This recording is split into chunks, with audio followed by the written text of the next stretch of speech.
Students, welcome to Adroit Institute of Commerce. मेरा नाम है प्रियल। हम अपने चैप्टर 2 को आज कंटिन्यू करते हैं। हम आज पढ़ेंगे फॉर्मेशन ऑफ अ कंपनी।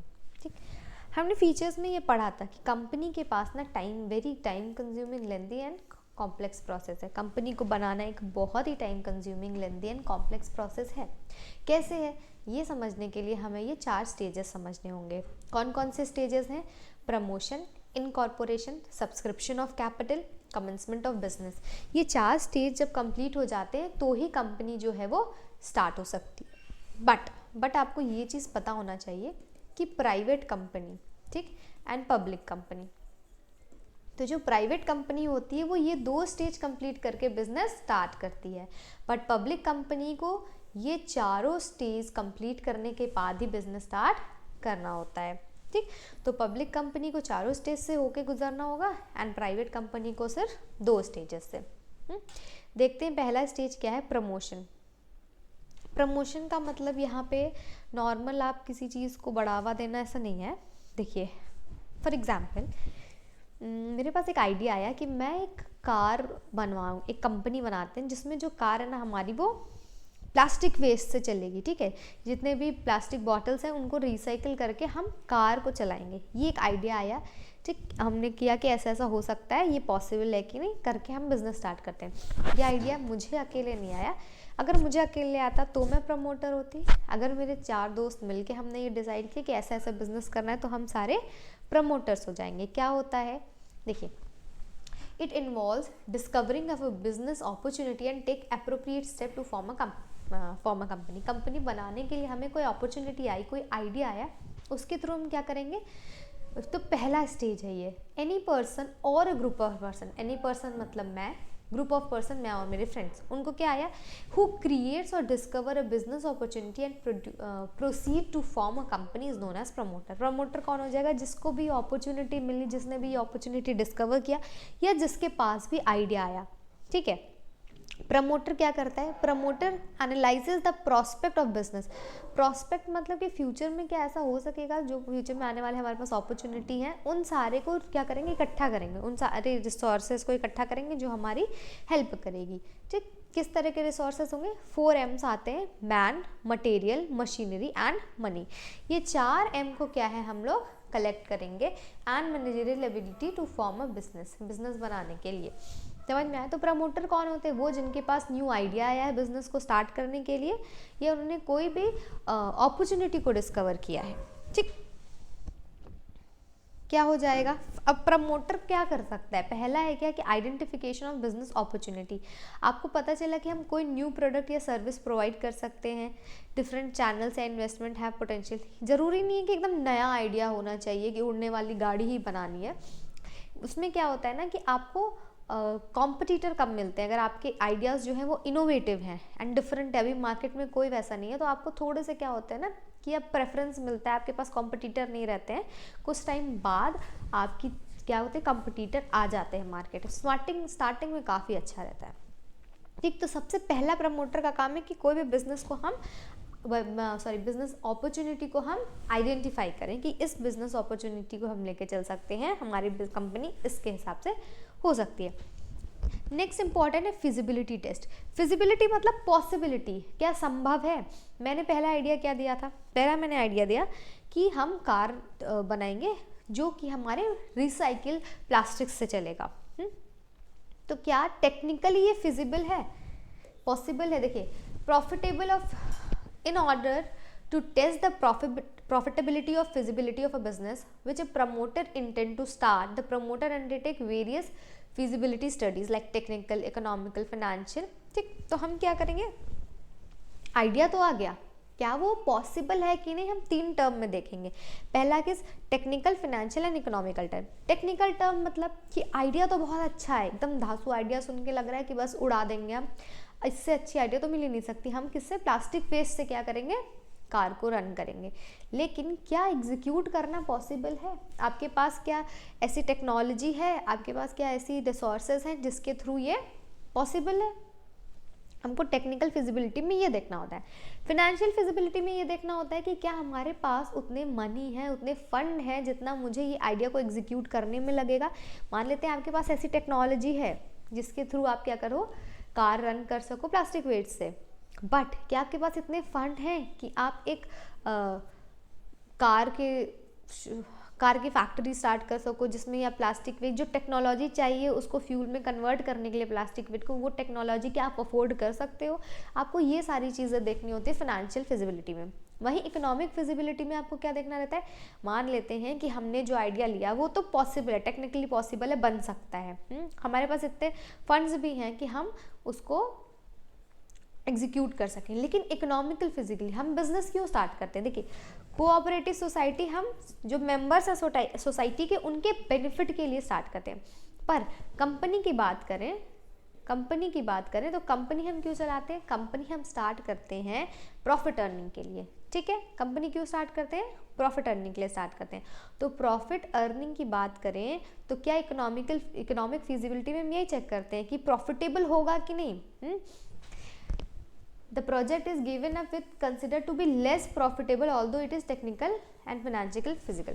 हो सकता है कि ये दोनों पॉसिबल हो पर आपको प्रॉफिटेबल ना हो, आपको वो बिजनेस प्रॉफिटेबल नहीं, बनाने में इतना कॉस्ट आ जा रहा है कि एक कार की कॉस्ट ही इतनी ज़्यादा हो रही है, 500 करोड़, ठीक, एक कार की कॉस्ट ही इतनी पड़ रही है हमें, ठीक। उसमें हम प्रॉफिट कितना ऐड करेंगे? हमारा तो टाइम भी जा रहा है, रिसोर्सेज भी जा रहे हैं, फिर उसमें प्रॉफिट ऐड करेंगे तो ये क्या प्रॉफिटेबल बिजनेस है? एक कार बनाने में ही इतने सारे रिसोर्सेज लग जा रहे हैं, इतने सारे फंड लग जा रहे हैं, तो क्या ये प्रॉफिटेबल बिजनेस है? तो हमें ये फिजिबिलिटी स्टडीज़ में देखने होते हैं, क्या technical, financial and economical. Technical में हम देखेंगे कि क्या वो जो हमने आइडिया दिमाग में आया वो रूप ले सकता है कि नहीं। फिनेंशियल देखेंगे कि हमारे पास उतने फंड है कि हम वो सब अरेंज कर सकते हैं, मान लेते हैं वो पॉसिबल है। एंड इकोनॉमिक फिजिबिलिटी में देखेंगे कि क्या वो हमें प्रॉफिटेबल है कि नहीं। यहाँ तक बात हो गई, हमने आइडिया लाया, आइडिया को हमने देखा कि क्या ये संभव है, तीनों तरह से देख लिया। अब हम नाम रखेंगे कि भाई मैंने ये बना दिया, अब नाम रखें। नाम रखने में ना इतना आसान नहीं है कि आपको अपने बच्चे का नाम नहीं रखना कि आप कुछ भी रख दो, ठीक। कंपनी में आप कुछ भी नाम नहीं रख सकते हो, आपको कई सारी चीज़ों की ध्यान देनी पड़ेगी। देखिए, after taking a decision to launch a company, the promoter select a name for the company and application is submitted for the approval of the name to the registrar of a company of the state in which registered office of the company is to be situated. The proposed name is approved if it is not misleading, it is not identical or closely resemble name of existing company or is not violating provision। देखिए, क्या क्या याद रखना होगा कि misleading ना हो, पहली चीज़। दूसरी चीज़ कि किसी और एग्जिस्टिंग कंपनी से क्लोजली रिजेंबल ना करे, क्लोजली रिलेटेड ना हो। मान लेते हैं एक कंपनी का नाम है टाटा, ठीक, आपने क्या रख दिया? टाटा। आप बोलोगे कि वो टाटा रखे, मैंने टाटा रख दिया, ठीक है, तो ये नहीं होगा। आपको कंपनी जो भी स्टैब्लिश करनी होगी, आपको क्या क्या चीज़ें देखनी होंगी कि जो नाम हो वो मिसलीडिंग ना हो, क्लोजली रिजेंबल ना करे दूसरे कंपनी से और वायलेट ना करे प्रोविजन को, एम्बुलेंस ऑफ नेम एक्ट के, एम्बलम एंड नेम एक्ट 1950 को। Fixing up signatories to the memorandum of association. अब देखिए अभी हम लोग प्रमोशन स्टेज पढ़ रहे हैं। क्या क्या पढ़ा? Business idea, opportunity, feasibility test, name approval. Fourth है आपका fixing up signatory to the memorandum of association. Promoter को क्या करना होता है ना, promoter have to decide about the member who will signing the memorandum of association of the proposed company. Usually they are also the first director of the company. यहाँ पे promoter, देखिए promotion stage में ना promoter ही ज़्यादा काम करेगा।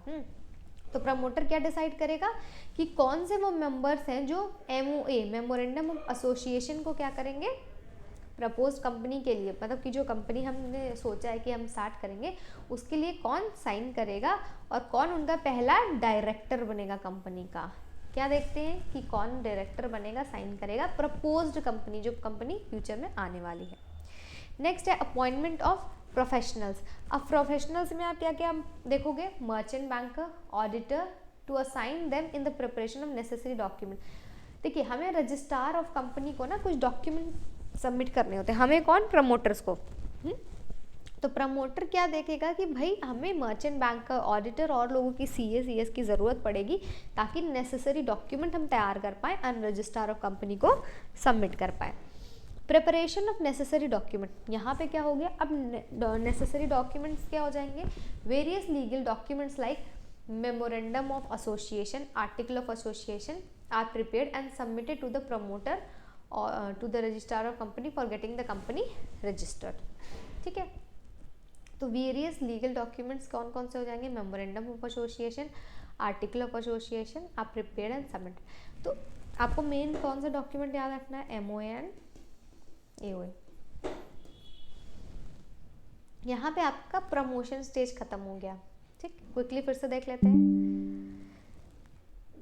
Feasibility, name approval, fixing up signatory मतलब कौन से फर्स्ट डायरेक्टर होंगे कंपनी के, अपॉइंटमेंट करना प्रोफेशनल को, लास्ट में नेसेसरी डॉक्यूमेंट प्रिपेयर करना। ये आपका पहला स्टेज कंप्लीट हो गया। ये प्राइवेट कंपनी के लिए भी ज़रूरी है एंड पब्लिक कंपनी के लिए भी ज़रूरी है। नेक्स्ट हम किस पे आएंगे, इनकॉर्पोरेशन स्टेज पे। इनकॉर्पोरेशन स्टेज क्या है, incorporation means registration of a company as a body corporate under companies act 1956 and receiving certificate of incorporation. तो हमें एक सर्टिफिकेट मिलता है, क्या होता है वो देखते हैं, पहले स्टेप्स देखते हैं फिर समझते हैं। इनकॉर्पोरेशन में क्या होता है, पहला स्टेप एप्लीकेशन फॉर इनकॉर्पोरेशन। अब हमें क्या चाहिए, रजिस्ट्रार ऑफ कंपनी से हमें इनकॉर्पोरेशन सर्टिफिकेट चाहिए। हम क्या करेंगे, उसके लिए अप्लाई करेंगे। कहीं भी हमें कुछ चाहिए रहता है तो हम पहले अप्लाई करते हैं। हमें कोई एग्ज़ाम देना है तो भी हम क्या करते हैं, फॉर्म भरते हैं, एप्लीकेशन फॉर्म भरते हैं, शेयर्स खरीदते रहते हैं फिर भी। ठीक, तो हमें क्या करना होगा, एप्लीकेशन फॉर इनकॉर्पोरेशन।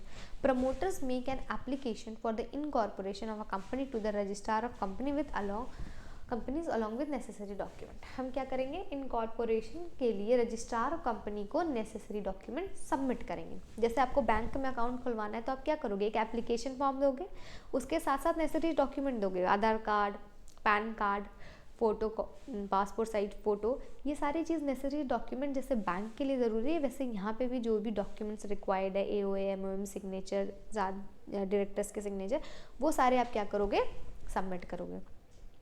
अब क्या है, जो नेसेसरी डॉक्यूमेंट है उनको क्या क्या फाइल करना होगा, देखो, memorandum of association, article of association. Memorandum of association क्या करता है कि कंपनी के ऑब्जेक्टिव को बताता है, आउटसाइडर से रिलेटेड होता है ना, कि आउटसाइडर एंड कंपनी का नाम क्या है, एड्रेस क्या है।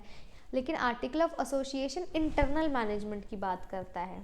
ठीक, ये क्या कहेगा, कितने शेयर सब्सक्राइब हैं, कितने अनसब्सक्राइब हैं, कितने नॉमिनल शेयर्स हैं, इसकी बात करेगा ऑब्जेक्टिव। लेकिन इंटरनल मैनेजमेंट कौन देखता है, article of association. Statement of authorise capital. Authorise capital क्या होता है कि मैक्सिमम कैपिटल जो कि कंपनी के पास इतनी राइट है, अथॉरिटी है कि आप इतना रेज कर सकते हो, इतना शेयर इशू कर सकते हो, इससे ज़्यादा नहीं कर सकते। जैसे कि बैंक के भी लिमिट्स होते हैं ना, कि आप इतना लोन ले सकते हो या आप अपने इतने विड्रॉ कर सकते हो, आपके मिनिमम बैलेंस इतने होने चाहिए।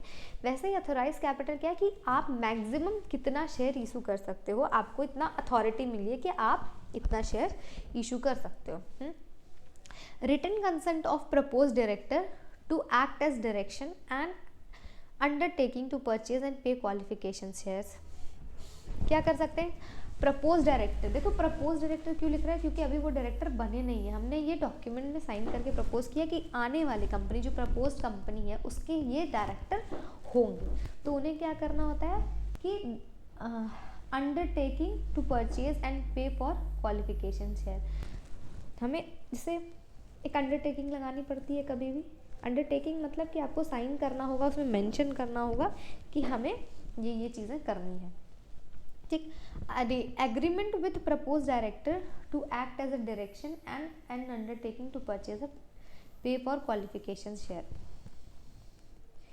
रजिस्ट्रार के लेटर जो है, copy of registrar letter approving the name of a company. अभी हमने प्रमोशन स्टेज में नेम वाला किया था ना, तो जो अगर रजिस्ट्रार ने अप्रूव कर दिया तो उसकी कॉपी भी चाहिए होती है। Notice of the address of registered office.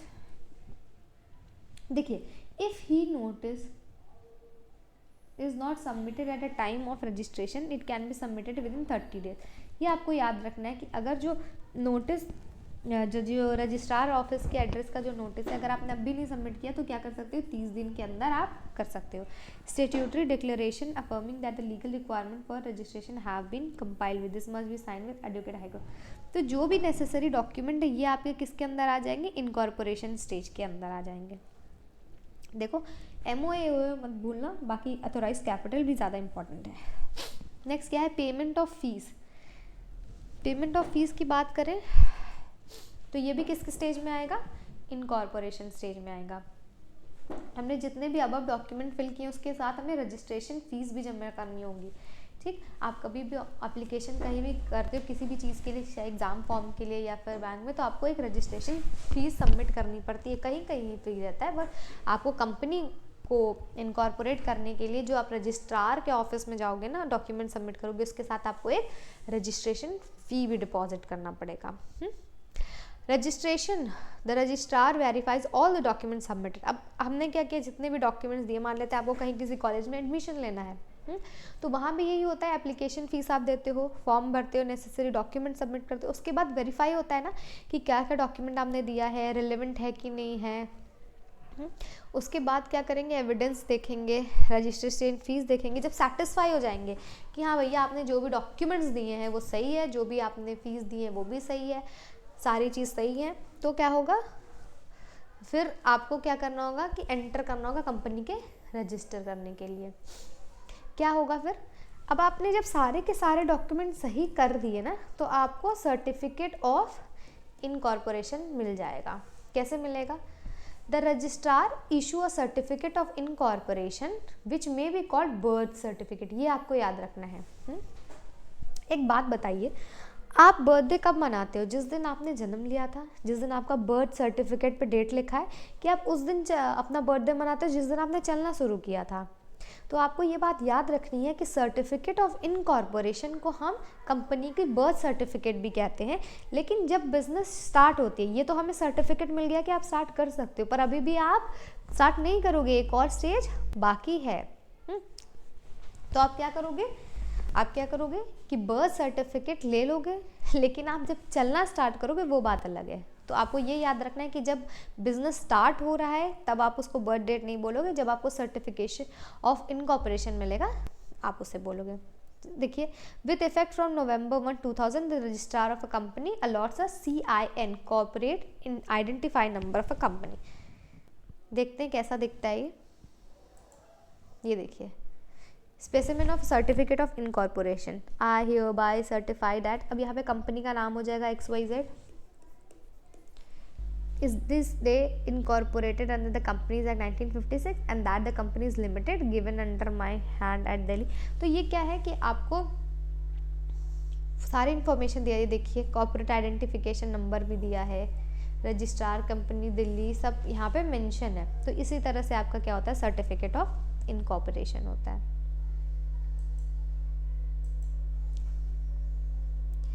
देखिए, इस सर्टिफिकेट का रेलेवेंस क्या है, ये सर्टिफिकेट क्या फ़ायदे के लिए है, इसको हम बोलते हैं बर्थ सर्टिफिकेट। ये मैंने डिस्कस कर लिया है। It is said to be legally born on the date printed on this certificate. जो डेट लिखा है, मान लेते हैं आपने बिजनेस स्टार्ट करना है आपको 5 फरवरी से, पर आपको कब मिल गया है, आपको मिल गया है 1 फरवरी को, तो बर्थ डेट आप 1 को ही मानोगे कंपनी की।